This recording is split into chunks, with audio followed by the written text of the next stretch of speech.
Pernahkah engkau berpikir bahwa di dunia ini ada manusia yang tak dikenal siapapun, tapi dikenal oleh langit?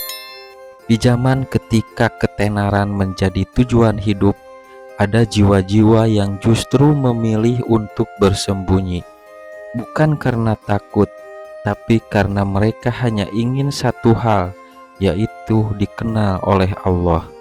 Ini bukan kisah tentang seorang tokoh besar yang tampil di layar, bukan pula tentang penceramah viral atau pemimpin ternama. Ini adalah kisah tentang seorang hamba Allah yang hidup dalam diam, tapi wafatnya dalam tangisan langit. Sebuah kisah yang akan menggugah hatimu tentang makna sejati dari amal, keikhlasan, dan cinta Allah yang tersembunyi dalam kesunyian. Tapi sebelumnya saya harap tonton dengan selesai, supaya pesan moral dan hikmahnya tidak terlewatkan. Dan saya harap tekan like, share, dan subscribe untuk terus mendukung channel ini dalam membuat kisah-kisah inspiratif lainnya. Oke, langsung saja ke ceritanya. Di sebuah kampung kecil di Indonesia, hidup seorang lelaki tua yang tak pernah ingin disebut namanya.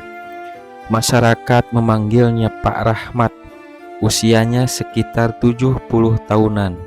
Wajahnya keriput, tubuhnya ringkih, tapi matanya jernih, seperti mata seorang yang tidak terikat oleh dunia.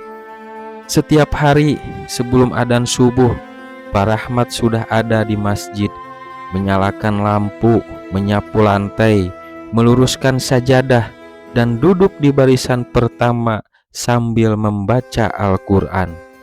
Anak-anak mencintainya. Mereka menyebutnya kakek surga, bukan karena hartanya, tapi karena doanya. Ia tidak memiliki keluarga, tidak punya kendaraan. Rumahnya hanyalah sebuah gubuk bambu yang berada di samping masjid. Pak Rahmat tidak hanya menjaga masjid, ia juga menjaga hati, tak pernah terlihat marah, apalagi mencela.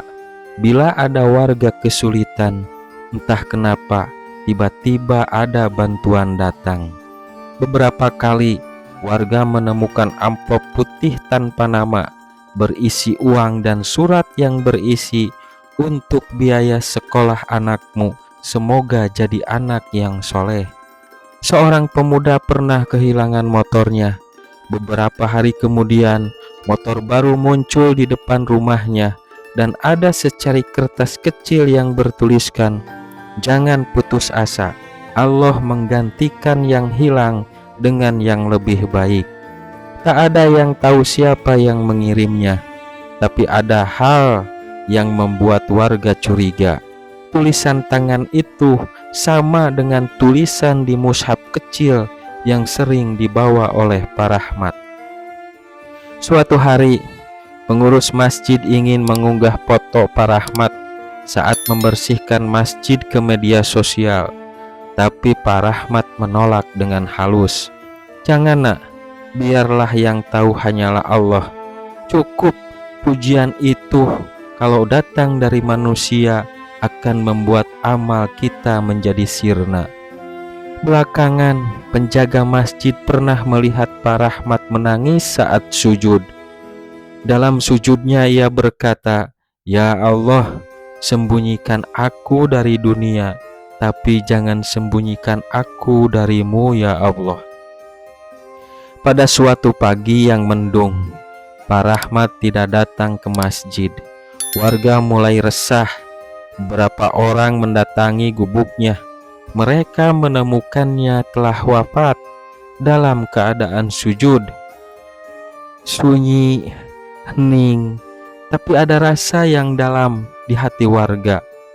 Jenazahnya dimandikan, dikafani, disolatkan, dan entah bagaimana, dalam beberapa jam, ribuan orang datang dari luar kota.